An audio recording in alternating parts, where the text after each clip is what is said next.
Les applaudissements du public.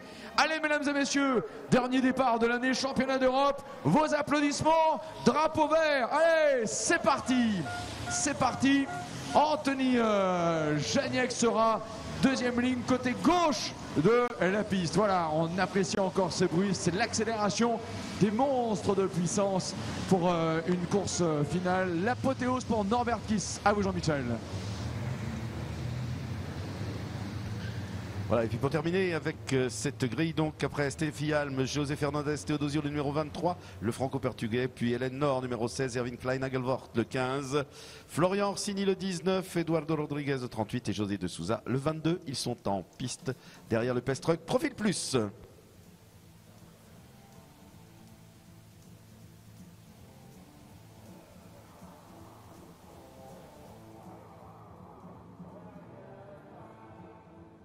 Tours.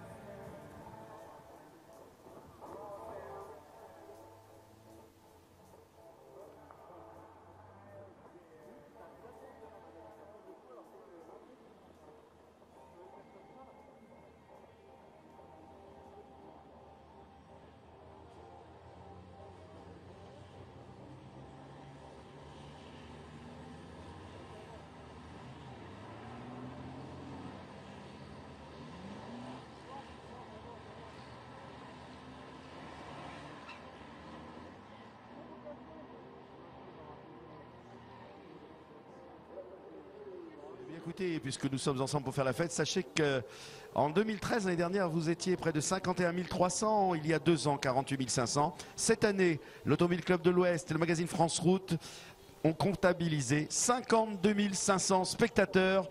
Un record, Bruno, pour cette discipline. Vraiment un beau plateau. Oui, oui. Vous qui connaissez ce circuit peuplé. Ça se voyait dès hier matin qu'il allait y avoir un premier record de battu. Le premier vainqueur désigné de ce week-end, c'est le public. Merci, messieurs, dames. Yeah, come on the road again.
Allez, dans quelques instants, mesdames et messieurs, le départ de cette dernière manche de la saison 2014, championnat d'Europe des courses de camions.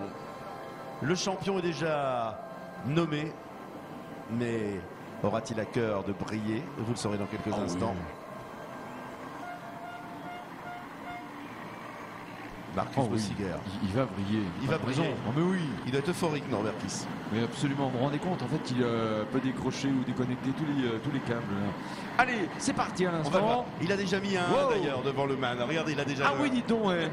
Incroyable là, ça. Hein. Ah ouais, ça veut dire déjà que quelque part les autres sont prévenus. Hein. L'année prochaine, ce sera lui le numéro 1, clairement. Allez, c'est parti. René Reinert, bonne accélération. Marcus Bossiger n'est pas numéro 1 au freinage de la Dunlop. Et attention derrière.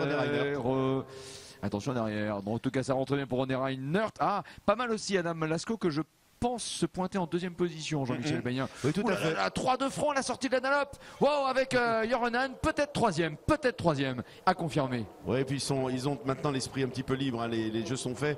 Les accessites doivent être. Ils ne sont peut-être pas distribués, les accessites. Hein. Oui, absolument. Regardez même Antonio Albacete par rapport à Joronen. L'orgueil. Oh là là là là, ça s'ouvre énormément du côté de David Orechti. Oui, Anthony Janiek, il est entre en ce moment le numéro 1, futur ex numéro 1 d'ailleurs, Joran Hahn et Anthony Antonio Albacete. Wow. Et Adam Lasco leader. Adam Lasco leader.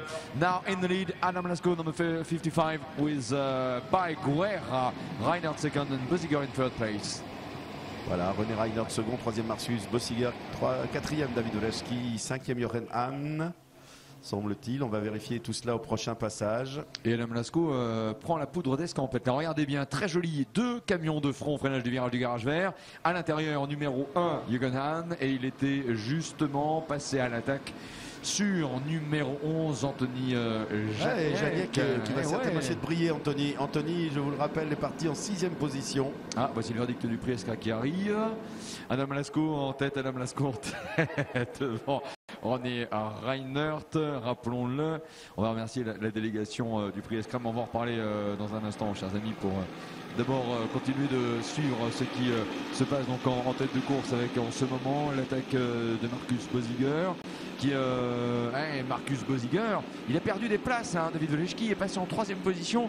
René Reinhardt reste pour l'instant le brillant 2e. Allez, guettons cela.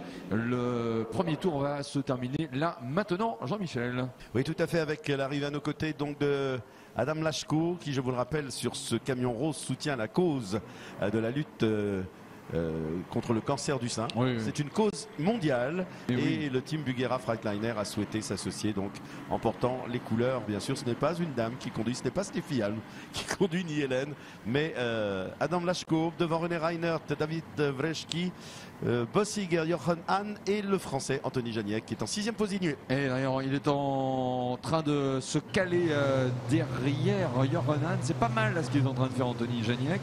Antonio Albacete est en 7e position également. Et il est pas mal, il est sans complexe. Alors que là, au freinage de la Dunlop, Jochen Hahn double Marcus Boesiger, le vainqueur de la course de hier, n'est pas bien parti pour récidiver là ce dimanche. Même Anthony Janiek paraît être en mesure de porter une attaque sur Marcus Boesiger, ce qui lui permettrait peut-être de passer en 5e position. Et il y va le français, et il y va. Il y est allé. Bien joué Anthony Janiek qui aime la pluie, il faut le signaler. Rainman aime la pluie. Tant qu'à faire, sinon ce serait Dryman. Adam Lasco à 3 c'est son surnom. Oui. Et il n'est pas trop tard, tiens, on avait une image qui montrait la grande roue. Ce matin, on est allé faire un petit tour dedans. Allez-y encore avant de partir. Sincèrement, même si c'est pas une super haute, le panorama, quand on est en haut, on doit avoir quelque chose comme 30 mètres, je crois à peine, ou 25 mètres. C'est incroyable comme on a une vue dominante, mais vraiment extraordinaire. Très joli point de vue. Alors, le soleil est là. Ouais, belle démonstration des 2 Freightliners du team Bugera. On vous disait ces camions très équilibrés de par leur implantation avec le moteur plus en avant que les concurrents, le pilote bien centré sur le véhicule avec donc ce nylon. Donc Adam Lasco et David Wleczki en tête pour le moment. Alors on va préciser que le prix Escra, vous savez, la meilleure assistance technique, a été attribué au mécanicien de l'Iveco numéro 31. Ils ont eu du boulot pendant le week-end, hein, ils ont travaillé tout le week-end, c'est vrai. Bernard Bouisset, Jean-Luc Labadie, Maxime Normand, Vincent Crouzade pour les personnages en question. Le prix Escra qui est naturellement rattaché, c'est l'École supérieure du commerce et de la réparation automobile, à la Chambre de commerce et d'industrie du Mans de la Sarthe, il faut bien le préciser. Remet ce prix chaque année extrêmement prisé, donc c'est bien, bravo à toute l'équipe autour de Patrick Châtelain et de l'Iveco numéro 31. On les retrouvera dans un instant. Oui, d'ailleurs, on vous en reparlera tout à l'heure en vous donnant les résultats du Gymkhana et de l'épreuve mécanique. Voilà, j'ai les classements, je vous les donnerai après l'épreuve vitesse. Si vous êtes sage. Oui, non, vous les donnerez quand même, rassurez-vous. Vous êtes sage, vous étiez 52 500 personnes à être sages. Oui, c'est merveilleux, bien. super. Et finalement, Adam Lasco qui avait 2 secondes 8, voit la meute derrière se rapprocher un petit peu. Alors il y a David Wleczki qui attaque la piste côté droit. L'écart redescend à 2 secondes 9. Alors finalement, ouais, c'est kiff-kiff. Ouais, ça monte et ça descend. Hein, voilà, tout à fait. On reste dans les mêmes. Il y aura un en 4e position. 3e position désormais, il a réussi dans la montée de la ligne droite des stands à prendre de vitesse René Reinhardt et il réalise donc un très beau freinage qui lui permet de passer à la 3e place du classement. Et Norbert Kiss au passage tranquille, le personnage, bon, il est en 8e position, voilà, 8e. Là, il va pas prendre de risque, c'est certain. Fabien dernière course de la saison. Il y a quand même un enjeu dans cette course. Alors justement, les accessites. Voilà, les accessites 2 et 3. C'est-à-dire que Jochen va changer, lui, obligatoirement de numéro, mais peut-être Antonio va aussi changer de numéro, parce qu'Antonio, il pourrait très bien se retrouver troisième ou rester second, et auquel cas Jochen passerait troisième. Mais en tout cas, rien n'est fait encore entre Jochen Hahn, le numéro 1, et le numéro 2 actuel, enfin, en titre, Albacete. Outre l'orgueil, il y a quelque chose d'important dans ce classement? Non, c'est d'abord pour figurer à meilleure position que possible. Je pense que déjà Antonio, il voudrait conserver parce que ça signifierait qu'il serait entre guillemets rétrogradé puisque c'était déjà le numéro 2 l'année dernière. Donc je pense qu'il a toute envie de le garder. Et puis Jochen, je pense qu'un 2 lui plairait plus qu'un 3. Maintenant, après, c'est vrai qu'en termes d'enjeu, il n'y en a pas plus que ça. C'est juste vraiment, bon, le champion, il n'y en a qu'un. Le champion, c'est qui? Il n'y a pas de discussion. Maintenant, pour l'honneur, pour la forme, c'est vrai que finir deuxième ou troisième, c'est important pour l'équipe et pour le moral des troupes. Voilà. Pour les dossiers de presse, pour aller chercher les sponsors l'année prochaine et ainsi de suite. Les trois, voilà, c'est sûr que c'est toujours mieux. Les trois sont de grands pilotes et donc les sponsors, c'est vrai qu'ils les ont parce que oh là là, exact. Wow. Là, sur David Veleshki, c'est la deuxième place qui est en train de se jouer en ce moment. Puis une entreprise qui est heureuse, c'est mal. C'est sûr que cette année, pour eux, il n'y a pas de suspense. Mais d'ailleurs, c'est un peu dommage qu'il soit pas. Il y en a un. Oui, belle attaque de Jochen. Regardez, allez. Lui se lâche aussi, Jochen. Et il peut passer deuxième ici. Ça frotte. Il ne s'est pas trop appuyé encore. Ils sont juste. Alors, on ne veut pas vendre la peau d'os avant de l'avoir tué, mais on n'a pas vu beaucoup de morceaux corrects. Il y a eu beaucoup de courses cette année où il y a eu de la casse. Pour le moment, franchement, bien. Ça, c'est clair que c'est. Des gentlemen quand même, des combattants, mais des gentlemen. Le troisième tour terminé à l'instant. Malasco, David Veleshki, Jochen Hahn. Et regardez derrière Anthony Janiek. Anthony Janiek, extrêmement convaincant, va peut-être réussir à s'emparer de la 4e position. La puissance du camion de René Reinert va-t-elle suffire? Pas sûr. Il est pas mal, le français. Ouais. Attention le freinage, surtout pas craquer derrière Antonio Albacete. Reinert est un peu plus pressé. Ne cède pas surtout. Reinert est passé. Reinert conserve, il passe pas, il conserve en fait sa place. Oui Fabien, alors au niveau des constructeurs quand même pas mal de choses à remarquer. Oui, non, mais déjà je remarque, Man, ils sont leaders sur la piste. C'est réellement dommage qu'ils ne soient pas avec nous dans le paddock, qu'ils aient boudé Le Mans. Eux qui étaient pourtant des fidèles du Mans, lâchés comme ça à prise, c'est dommage. Et là, je ne comprends pas l'attitude de Man France, mais bon, ça les regarde. En tout cas, tous les autres sont là. On félicite Scania, Mercedes, Volvo, Iveco, Renault, tous ces gens-là qui ont joué le jeu, qui sont là et qui s'y retrouvent pour venir vous montrer leurs nouveaux produits. Et c'est là encore plus dommage parce que Man avait des nouveaux produits. Vitrine sur la piste. Voilà, et il avait la vitrine sur la piste. Mais bon, les choix politiques des uns et les autres, on ne va pas les commenter. Je trouve ça pas très bon joueur. Mais ça, c'est autre chose. En tout cas, sur la piste, la domination est nette. Cette année, ils sont champions en Europe et en France, ça c'est clair.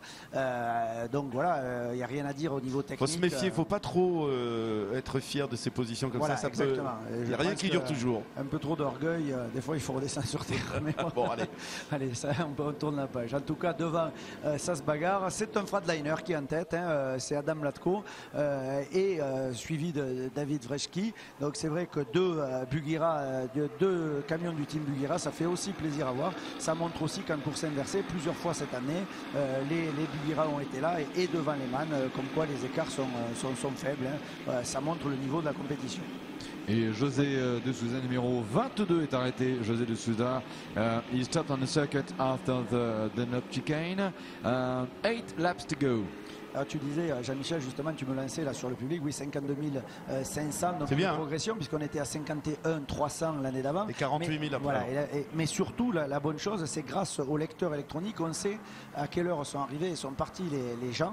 Et hier soir, on a eu le record de durée de présence sur le circuit. Les gens sont sortis très très tard du circuit, ce qui veut dire qu'ils sont restés au chaud, et on a pu le voir avec Bruno hier soir. Ce fut un plaisir de commenter ce spectacle hier soir avec des tribunes bondées. Il n'y avait pas une place de disponible, et le concert, magnifique concert avec plus de 10 000 personnes, c'était vraiment extraordinaire.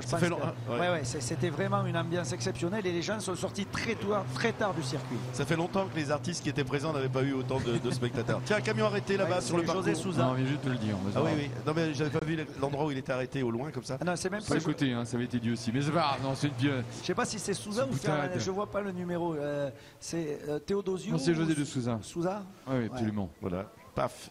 D'ailleurs, Vous avez vu, jusqu'à la fin, il est presque jusqu'à la fin, il est gentil avec moi. Et après, il commence à... Là, vous allez voir, parce que nous aussi, on se lâche. Il n'y a pas de champion d'Europe, mais on va se lâcher. Nous aussi, on se met des coups de portière. On arrive à 3 de front. Ah ouais.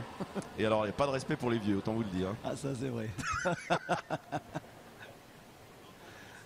Non, mais Adam Lasko reste le leader, cependant on est dans le 5e tour, rappelons-le. David Veleshki reste 2e devant Joran Hahn.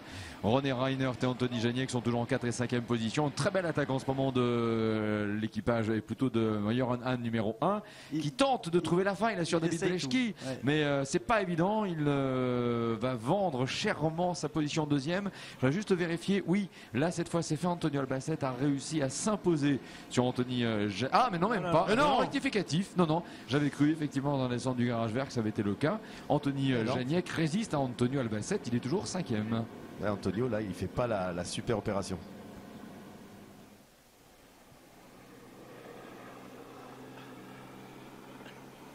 Allez, chemin au bœuf maintenant. Joran Hahn toujours pressant derrière David Veleshki. Adam Lasko en route pour la fin du 5e tour. Et Norbert Kiss, bon, pour l'instant, position tranquille. 7e place devant Marcus Boziger et Frankie Wojtizek. Steffi Alm est en 10e position. Hélène Laure est à la 13e place. Et ce Joran Hahn qui se dit, vais-je venir à bout de David Veleshki? Il va falloir à un moment qu'il cède. Je suis sûr que si vous pouvez passer des appels de phare, comme on le fait de plus en plus en automobile des fois pour impressionner celui que vous rattrapez, à mon avis, là, Joran Hahn, j'aurais beaucoup d'appels de phare si on avait la possibilité. En tout cas, il essaye tout, hein, parce que je sais pas, vous pouvez suivre sur l'écran géant. Mais regardez, là, il se décale, il vient se placer à droite. Alors, le pilote devant, David, va changer de trajectoire. Voilà, il va se mettre. Protège Adam. Voilà. Mais bon, là, de toute façon, le différentiel de vitesse est nul. Ils sont exactement à la même vitesse, donc il peut mater. Enfin, il peut pas aller à côté. Il peut pas se mettre à côté. C'est ça un peu la particularité des courses de camion. C'est comme il n'y a pas de, il y a pas de vitesse maxi libre. Obligatoirement, dès qu'on est à 160, on conserve c'est contrôlé. Alors on va peut-être en parler un petit peu. C'est contrôlé par GPS, hein, avec un module GPS sur chaque camion. C'est une entreprise française qui fait ça, donc on peut faire cocorico. Et donc tous les camions sont réglés exactement à la même allure. Voilà, à noter toujours la très belle place d'Anthony Janiek, toujours 5e, qui, comme le disait Bruno, résiste bien à Antonio Albacete. Et puis 10e position pour Stéphanie Alm du Lyon Truck, c'est pas mal du tout. Elle devance son coéquipier Javier Marisco Renard, qui lui est en 11e position. Quant à Hélène Laure, elle est 13e. La pilote allemande devant José Rodriguez. Gerd Corbet est un petit peu plus loin. Ça va pas tout à fait comme il voudrait, Gerd. Pourtant, c'est un bon pilote sous la pluie d'habitude. Oui, Gerd, bon, il a changé de moteur. Hein, il faut relativiser. Il n'a peut-être pas non plus le moteur identique au précédent. Donc, bon, ça peut être une explication. Allez, toujours la tête pour Adam Lasko devant David Veleshki et Joran Hahn. Et nous sommes dans le 6e tour, ce qui fait que l'on approche du cap de la mi-course. Messieurs, Anthony Janiek avait réalisé un bon 2 minutes 30 secondes, 412 millièmes dans son dernier tour. C'était son chrono record. Il va bien, effectivement. Il reste toujours en 5e position pour l'instant, devant Antonio Albacete, alors que Joran Hahn se dit, mais décidément, je n'arriverai pas à venir à bout de ce David Veleshki, qui pendant ce temps lui permet à Adam Lasko, est-ce que c'est une entente tacite entre pilotes de République tchèque? Forcément, nous direz-vous, de continuer de prendre le large. 4 secondes 2 entre le premier et le second, alors que nous allons donc arriver vraiment au cap de la mi-course. De toute façon, Adam Lasko va bien, parce qu'il est meilleur sur le premier secteur, meilleur sur le deuxième secteur. Donc, non, de toute façon, il est plus rapide, parce que quand tu as quelqu'un dans les rétros, comme là actuellement David, et David, il n'a pas n'importe qui dans le rétro, il a le numéro 1. Donc, ça veut dire ce que ça veut dire. Il lui met la pression qu'il faut, donc il est obligé, regarde, il vient protéger sa ligne. Et il est obligé de tenir un œil en permanence dans le rétro, ce qui fait qu'il perd un poil de temps. Et devant, Adam, lui, par contre, sait qu'il n'a rien à craindre, parce que à la radio, on l'informerait si ça changeait derrière. Mais lui, il sait qu'il peut faire sa course et regarder uniquement devant et se concentrer sur sa trajectoire, étant donné que son coéquipier est derrière lui. Donc, je dirais que là, c'est absolument un scénario normal. Là, c'est plus dur aussi pour Anthony, on le voit, parce qu'Anthony, il a du coup deux champions derrière lui, un ex-champion et un champion champion tout fraîchement élu, mais il a la pression, on peut dire. Et il résiste formidablement bien, parce que regarde, on voit l'accélération et tout, il est bien, il est super bien. Et mine de rien, il faut vous dire que parmi les tours les plus rapides, il y a celui de Norbert Kiss en 2,29,969. Pas mal, hein. Oui, il est presque aussi rapide que Adam Lachko qui lui a fait 2,29,515. Mais regardez, hein, quand même, l'adhérence, on le voit bien. Hein, encore une fois, on l'aura dit assez souvent tout au long du week-end, mais merci à la production parce qu'on a vraiment eu tout au long du week-end une production de qualité. Et c'est vrai que les images parlent d'elles-mêmes. Hein. On voit très bien que quand le camion accélère, ils ont la tendance à dérober de l'arrière parce qu'il y a une adhérence très limitée. Hein. Je ne sais pas si vous, tout à l'heure, sur la ligne droite, on s'amusait à glisser un petit peu dessus. Et c'est vrai que c'est vraiment très, très, très glissant. Et donc, il faut être très prudent. C'est aussi pour ça que les pilotes sont relativement sages parce que la moindre erreur peut vite coûter cher, quoi. Un drapeau noir rond orange à Eduardo Rodriguez en 18e position. Donc un arrêt stand obligatoire pour lui pour problème technique. Est-ce qu'il a un élément de carrosserie qui se défait? Peut-être. Adam Alasco arrive au chemin en bœuf. David Velechki également. Joran Hahn, Anthony Janiek numéro 11. Anthony Albacet numéro 2 et Norbert Kiss pour les 5 et les 6e de ce classement. Un mot également sur Steffi Halm. 10e place. Un mot sur Hélène Laure. 13e position, voilà pour le 7e tour, bientôt bouclé. Adam Lasco en position donc de boucler. Maintenant son 7e tour, il continue d'ailleurs de tourner en 2 minutes 30. Norbert Kiss était le plus rapide le tour précédent, je crois que ça avait été signalé, mais on va le repréciser. Savoir si cela va se confirmer encore dans un petit instant en 2 minutes 29 secondes et 969 millièmes. Top, le leader passe et de 7 tours bouclés. Par conséquent, encore 4. Pour Anthony, c'est une magnifique course, hein, 4e. Là, s'il arrivait à tenir cette place, il a fait second la semaine dernière à Madrid. C'est vraiment une fin de saison exceptionnelle pour le pilote français. Vraiment une équipe à saluer, une toute jeune équipe, hein, le JRT. C'est vrai que vraiment, il y a un gros potentiel sur cette équipe. Et j'espère que AD Poids Lourd, le partenaire particulier, principal, disons, du team, suivra cette écurie l'année prochaine parce qu'il y a un gros potentiel. Tant Hélène Laure que Anthony Janiek cette année nous ont prouvé que même en partant d'une feuille blanche, on arrivait à faire de bons résultats au bout d'une saison. Donc chapeau, en tout cas bravo à toute l'équipe. Il y a un pilote qui, même deux éventuellement, qui ont connu des soucis. René Reinert 9e. Bon, Marcus Bösiger 7e et René Reinert qui avait longtemps lutté en haut de tableau, un peu marqué le pas là. Hein. Oui, la preuve c'est qu'Anthony était longtemps 5e, il est remonté d'une place. Il y a peut-être eu une touchette tout simplement, il faut voir. Tant mieux parce que là il s'approche du podium, hein, il est pas loin, il a fait un podium déjà. La semaine dernière, Anthony Janiek, il en est pas loin. Bon, après, ce serait merveilleux. S'il finissait sur le podium, ce serait encore plus beau qu'une victoire. Là, ça voudrait dire beaucoup. Enfin, il n'en est pas loin, hein, quand même. Ça permet de confirmer tout le bien qu'on peut penser de cette équipe, comme vous le soulignez, Fabien. Après, j'espère que l'économie, un petit peu, enfin, beaucoup en difficulté, l'économie européenne laissera quand même partir quelques dollars, quelques euros pour ces équipes. C'est vrai qu'Hélène, la coéquipière d'Anthony, œuvre à sa tâche de trouver des sponsors et elle est très forte. Ouais, elle a des relations. Elle est très forte. Elle a un réseau. Et c'est vrai qu'ils ont construit quelque chose avec du vent. Il faut dire ce qui est, parce que l'année dernière, elle a vendu du vent. Il n'y avait rien. Il n'y avait pas un boulon, pas un écrou, pas un bout de roue. Il n'y avait rien. Donc elle a réussi à monter une écurie sur un dossier avec du vent. Et cette année, elle a du concret, elle a du béton. Elle a quelque chose de vraiment réaliste. Il y a des résultats, ils sont là, ils ont montré leur potentiel, leur travail. Donc je dirais qu'aujourd'hui, les partenaires doivent continuer à faire confiance et même accentuer cette confiance. Un camion a pris l'échappatoire au chemin au bœuf. Bösiger, je ne pense pas. Ah, peut-être René Reinert. Oui, René Reinert est le pilote qui a pris l'échappatoire au chemin au bœuf, 11e position. Nous commentions avec vous. Voilà, confirmation, c'est bel et bien lui. Ouais, oui.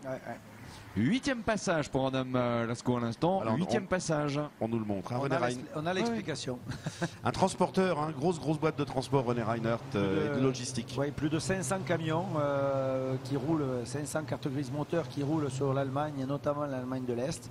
un gros transporteur avec également de gros entrepôts logistiques, une très très belle entreprise et gérée de façon très bien. Fabien, on va revenir un instant sur Ironan parce qu'il repart à l'attaque, c'est manifeste. Il a bien vu qu'on se rapproche clairement de l'arrivée. Nous sommes à moins de 3 tours, nous sommes dans le 9e tour. Et là, au freinage de la Dunlop, il est revenu très pressant sur David Veleshki. Ironan n'entend pas terminer son parcours 2014 sur la 3e marche du podium. Il aspire à mieux, c'est clair. Et là, je veux dire, de toute façon, dans l'état, je pense que c'est lui qui serait second. Il va falloir vérifier exactement au comptage des points, mais pour moi, en finissant comme ça, ce sera déjà lui qui occuperait la 2e place du championnat. Donc c'est sûr qu'il veut la conserver et pourquoi pas, pour l'honneur, encore venir grignoter une place de façon à gravir une marche de plus sur le podium. Alors là par contre, je trouve qu'il est en train de perdre du temps avec une trajectoire un peu surprenante éventuellement au musée, à moins qu'il cherche à passer parmi les zones les plus sombres pour ne pas trop fusiller les pneus, je ne sais.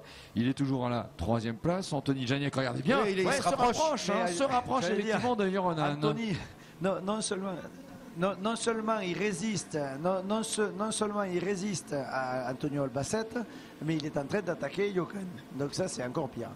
Et Antonio Albacete aussi était en 2:30.424 là, dans un bon tour également. 5e, il va y avoir un joli match à 4.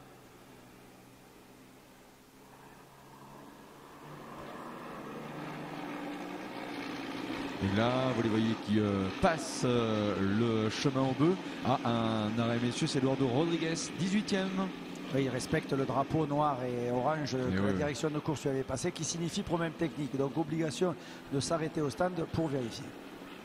Toujours Jochen Hahn à l'affût. Hein. On se demande si du côté de David Veleshki, il n'y a pas une petite faiblesse, peut-être pneumatique, non? C'est possible, hein, parce que, comme j'ai dit, ils n'ont pas changé. Hier, ils ont changé que 2 pneus à l'avant et pas les 6. Donc là, ça doit commencer à souffrir pas mal. Hein. Il n'a jamais été aussi près, Jochen. Hein. Ouais, sinon à la Dunlop tout à l'heure justement. Alors c'est peut-être pour maintenant. Là c'est vraiment un coup de kilomètre-heure que cela va se jouer avec Adam Laskoppel, 9e tour. Il a combien d'avance sur David Veleshki? Il a 5 secondes, 7 Ironan en 3e position, Anthony Janiek et Antonio Albacete pour les 4-5e places. Norbert Kiss 6e. Messieurs, observons ensemble ce qui va éventuellement se passer au freinage de la Dunlop. Ils y arrivent maintenant. Ça passera pas, hein.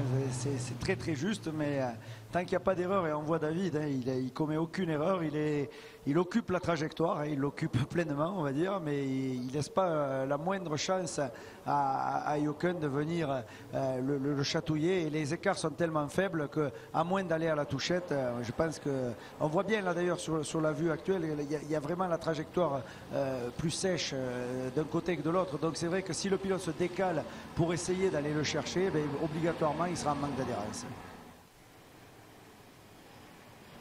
On se demande si quand même la sagesse ne fait pas n'est pas au rendez-vous là. Ben, Jochen il a quand même à perdre, hein, parce que s'il venait à faire la faute et sortir, ça profiterait immédiatement à Antonio. Hein, donc c'est sûr qu'à un moment, il faut bien doser le pour et le contre. Alors est-ce que c'est Antonio, j'ai dit Antonio Janiek, Antonio Albacete, mais Anthony Janiek aussi. Antonio Albacete qui devrait remettre un peu plus la pression sur Anthony Janiek, voilà, pour éventuellement déstabiliser et chipper à Jochen Hahn la palme de Dauphin. Par contre c'est promis, s'ils font un petit, les deux ont un gardien. Anthony Janiek et Antonio Albacete. Voilà, Anthony Albacete, Antonio Janiek, voilà. D'autant qu'on peut pas dire que Anthony Janiek est le type ibérique. Hein. Pas tout à fait. En tout cas, il y a Norbert Kiss, et on sait ce que ça veut dire Kiss, qui revient bien en tout cas sur le trio des Anthony-Antonio, le duo pardon, Anthony-Antonio. Ah, on va passer à une pénalité numéro une pénalité drive-through convertie en 30 secondes de pénalité. Par contre, on passait pour qui? Oui, je vous explique pourquoi. Juste parce qu'on est dans moins de 3 tours. D'accord. Donc, comme on est moins de 3 tours, on ne peut pas passer le drive-through parce que le pilote n'aurait pas le temps de le faire. Je pense que c'est pour le 55, c'est-à-dire Adam Latko. Qui est premier, donc ça pourrait bien changer l'ordre. Non, numéro 14 apparemment. À 14, voilà. Donc, il y avait deux informations sur le panneau. Rodriguez, oui. Oui, il y a 2 informations en même temps sur le panneau, mais qui n'étaient pas liées au même camion. Oui, c'était meilleur temps pour le 55. Il a raison, Jean-Michel, c'était la ligne en dessous qui était bleue. Voilà. Donc on a eu peur là tout d'un coup. Les vieux s'endorment devant la télé, mais ils suivent. Non, c'est que les vieux, ils y voient de loin. Donc comme la télé est loin, ils voient pas de près, mais de loin. Ils y voient, quoi. En tout cas, oui, ben, le 14, donc je disais, il aura 30 secondes de pénalité appliquée automatiquement à fin de la course parce qu'il n'avait pas le temps d'effectuer son drive-through. Voilà. Mesdames et messieurs, c'est un événement là que nous sommes en train de suivre alors que l'hymne de la République tchèque pourrait résonner dans un instant. Adam Lasko est en tête et c'est surtout le dernier tour de la dernière course et de la dernière épreuve même. Course du week-end, championnat d'Europe et donc ultime épreuve, baisser de rideau pour le championnat d'Europe. À partir de là, c'est la course à la préparation pour 2015 qui va commencer. Mais c'est quand même un événement parce que chaque fin de championnat, ben, il y a un petit pincement au cœur quand même. On se dit, ben voilà, déjà la saison pour laquelle on avait préparé et consacré tant d'efforts en amont, eh ben, elle se termine. Elle se termine, mais je peux vous dire que pour beaucoup, ça va faire du bien. Hein, parce qu'elle fut dure la saison. Et qu'est-ce qu'elle fut dure? Regardez,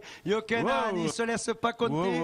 Il a essayé de dégager à l'intérieur, mais l'adhérence est tellement limite précaire sur le côté que je pense qu'il n'a pas osé y aller. Mais en tout cas, il lâche rien, il continue la pression. On va avoir un dernier tour magnifique. On va continuer aussi à surveiller le numéro 11, Anthony Janiek, qui regarde, est en embuscade derrière Loken. Il ne se laisse pas compter. Il a réussi à faire un petit trou sur Antonio. Ils sont tous côte à côte, là, dans un mouchoir de poche. Ça va être, regarde ça, c'est exceptionnel. Hein. Et Norbert Kiss, regarde pour la forme, on dirait qu'il vient également mettre un peu de pression sur Albacete. C'est le numéro 41, Norbert Kiss. Petit clin d'œil par rapport au numéro 1 qu'il a mis à l'avant. Pour qu'il y ait une lecture un petit peu décalée des numéros. C'est un effet d'optique. Oui, oui. En tout cas, c'est un message là aussi. C'est un message. Mais c'est vrai que c'est un pilote qui l'aura vraiment gagné.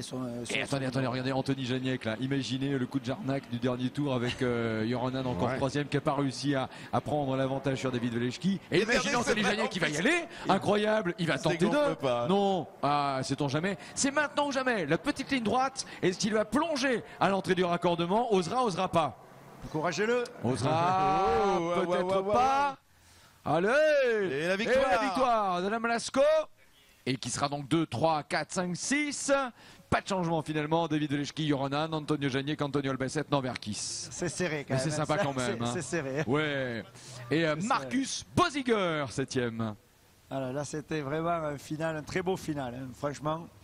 Frankie Wojcicek, René Reinert et Steffi Alm pour la 10e position. C'est vrai, comme le signale Jean-Michel, on peut vraiment être heureux à cette fin de week-end. Il n'y a pas eu de casse, il n'y a pas eu de gros accidents. Je pense que la direction de course avait pris la bonne décision tout à l'heure. C'était beaucoup trop dangereux. Alors c'est vrai que ça a enlevé un peu de suspense, mais quand même, les écuries ne sont pas là pour s'exploser au premier virage. Et c'est vrai qu'on a vu de belles courses avec du show, du spectacle et de la bagarre. C'est ce qu'on voulait voir. C'était ce qu'on était venu voir. Clairement. Et messieurs, dames, ce n'est pas terminé puisqu'il nous reste encore la course des nationaux. Oui, absolument. Ouais. C'est d'ailleurs après elle que l'on connaîtra le vainqueur définitif aussi pour la victoire dans le palmarès des 24 heures camions. C'est important également. Et également les places suivantes puisqu'on sait que Thomas est champion, mais derrière, ça peut encore éventuellement bouger.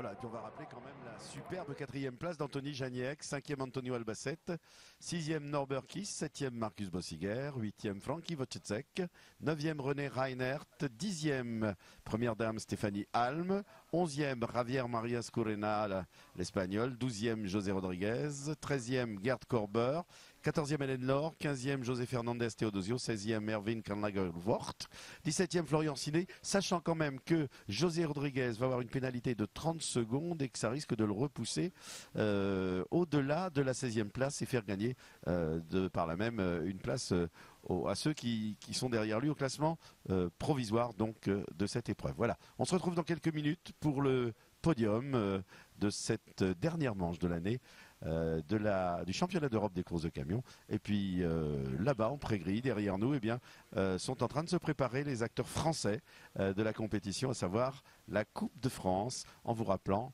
à l'instant même la victoire d'Adam Lachko, le Tchèque, numéro 55, sur le Freightliner Bulgara, devant David Veleshki, Jochen Hahn et Anthony Janiek.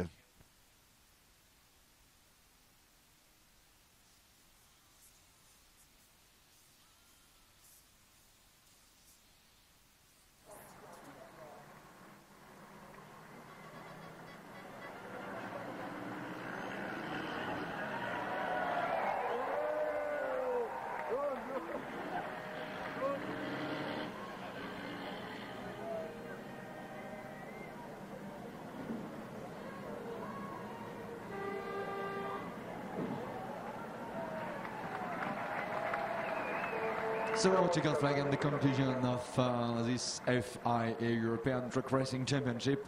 Winner is Adam Malasco, David Veleshki second, and Johan Hahn for the third position. Frenchman Anthony Janiek fourth, and Norbert Kiss then just behind with the fifth place. Antonio Albacete for the sixth position, Marcus Bosiger seventh, Frankie Wojcicki eighth, René Reinert ninth, and Stephanie Alm 10th place.